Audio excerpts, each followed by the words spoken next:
intimate lives. I don't know. I just feel it's all very superficial, but It I is. really It still is. want to You're talk not wrong. about Mauricio and Kyle is still the one thing that I You're haven't enjoying recovered it. from. No, I don't enjoy No. it. I'm still really shocked by it.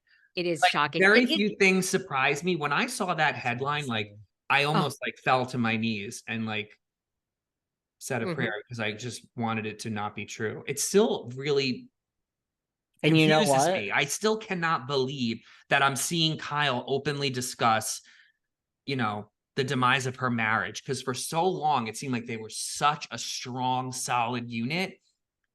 And I just can't even fathom that they're not together. And what is it? What happened? Well, she said, she slipped at BravoCon and said divorce. Now she's backtracking and saying, oh, that was just what? Now, I don't understand how you can just use the word divorce. It's kind of like if you get married and someone doesn't know and you're still engaged and you're like, oh, well, my husband. And someone's like, what? You're engaged. Oh, yeah, yeah. I mean, like, I just say husband. Well, you said it. So it's possible you can call your like sometimes, like if I've had like I used to joke, like say I was dating you seriously. Now that would never happen, of course. But say that we were dating, I would just say like, "Oh, my husband." Like it's a funny thing. But so it's like Kyle slipped at BravoCon and In said what the context opposite. did she say? Did she say we are getting divorced, or did she say, No, she said I'm like going divorce. through. Yeah, she said I'm going through a very through. tough divorce, and someone's like Oh, divorce, and she's like, oh, what? No, no, no. Like I'm. Oh my god, there's so much going on. I mean, like divorce, like separation. She's backtracked and said I never meant divorce, honey. I think there's a divorce at this happening. point, why would they Sarah agrees. try to withhold that? I mean, at this point, the cat's out of the bag. It's not like it's much worse than separation. Were they trying to, unless it's Okay, for the show and they're trying to like protect some big, shocking season finale revelation?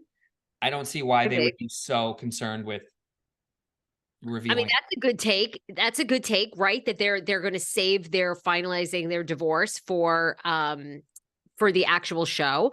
I also have this theory. I feel like Mauricio is trying to win her back, but I've read a news story this week about them that says they're both in therapy separately and not together. And I thought that's the kiss of death. I mean, if they're not trying to do couples therapy and work it out, they're just doing therapy.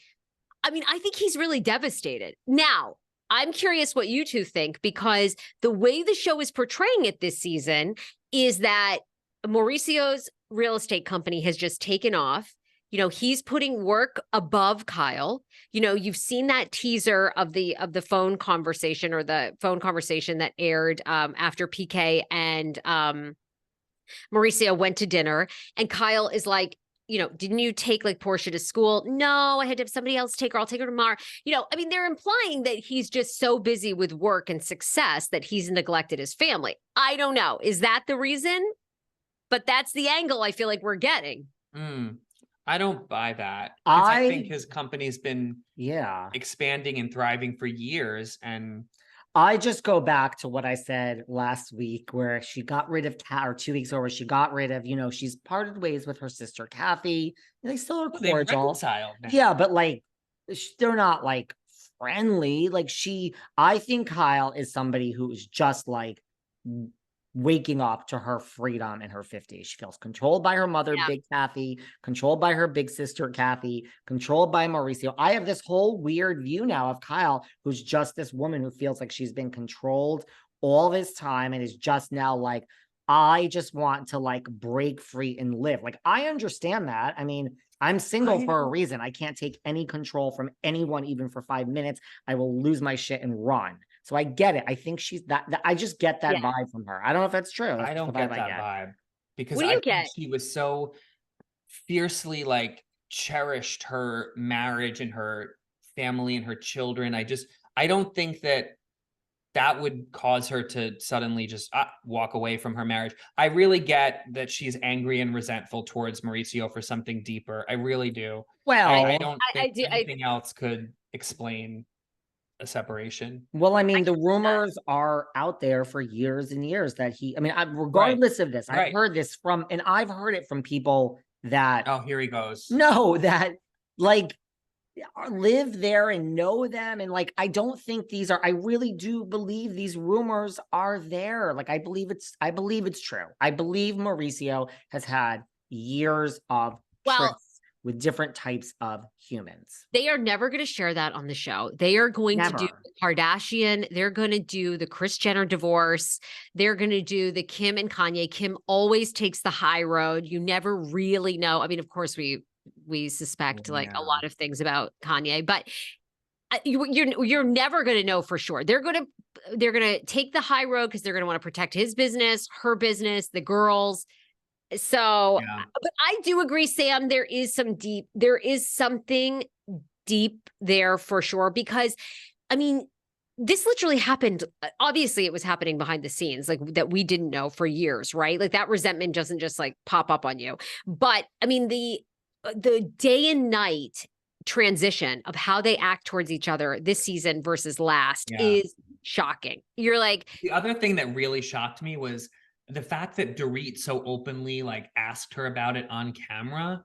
I find it hard to believe that there wasn't a conversation between her and Kyle prior, where almost like Kyle said, I want you to ask me about this. I want you to like kind of give me a window of opportunity to talk about it this season, because she knew what her end goal was going to be. Like, I think that they were close enough that Dorit wouldn't put her on the spot and question her marriage. The other thing that's very bizarre is in the trailer for the season, like they open it with all the wives reacting and they're all like seemingly very shocked. Like, nobody saw this coming. What? They're all FaceTiming. But yet now we're seeing an entire season of them questioning, which again, it's just all so disjointed. Another reason why I'm over the whole franchise, because it's not, there are certain elements that are just so inauthentic. That's and what I don't get why they can't just like capture what's really happening if it's really happening. Come on over that's to the what TLC I said world. 2 weeks ago. Like this whole Give season me Lindsay, to me, like the Lohan, like nothing. There is no better reality television show than the Oprah produced Lindsay. It was the best because it was breaking the fourth wall long before. It was like, Lindsay's not showing up for filming. We have to intervene. We're basically like calling the network executives on camera and like discussing whether we can continue or not. It was TV gold, and you were rooting for her because you felt invested in this real journey. It was a true documentary series. This is not I loved it. No, and also to your point, because I mean, you can't watch it anymore. Apparently, it's like they scrubbed it from the fucking internet. Oh, well, apparently you listen to every episode of Behind the Velvet Rope and Sarah Fraser, but you don't. We have talked about this, so you must be behind on your listening. Because talked about what? To your point about here's someone who apparently didn't hear our conversation, who's confused about the timeline. I've said this. I don't believe anything about this season. I think everything was shot after the fact. I think everything is B-roll. To your point, let's react. We already know about this. You just said it. Dorit's asking her on camera. No, they already had a conversation. We picked it up. Let's film. Dorit, ask her. I feel all of this. Did you pick Portia up from school? I feel all. You mean to tell me they filmed this whole season with all this marital drama before this thing happened with Kyle? I don't buy it. I don't buy it. I think it's all, so much of it is shot after the fact, and there's fake scenes that were worked in. And I believe we're crafting a story to watch because of what happened with Kyle and Morgan in real life. I cannot get over that. That is, and I know we have to wrap, but you believe, Sam, do you think she's two short shows? Yeah, 40 minutes each. Yeah. Our Thursday and Friday show, Sam. You do listen. Come on. I always listen to you. No, Sarah, I really enjoy your episodes with David. And I'm very transparent with David. I subscribe to his Patreon. And I say I only listen to certain episodes because I only care about certain guests. A lot of these random people, not that they're random for your listeners, but I don't know, you had like Toni Braxton on or some Braxton. Samantha Fox, like I'm not listening singer. to that because I don't know who she is, nor do I care. But I listen to you and him because I like the recaps. And We've never had a Braxton. I was a big fan of Kim D. I still Kim miss her D dearly. she's the worst person in the world. See that?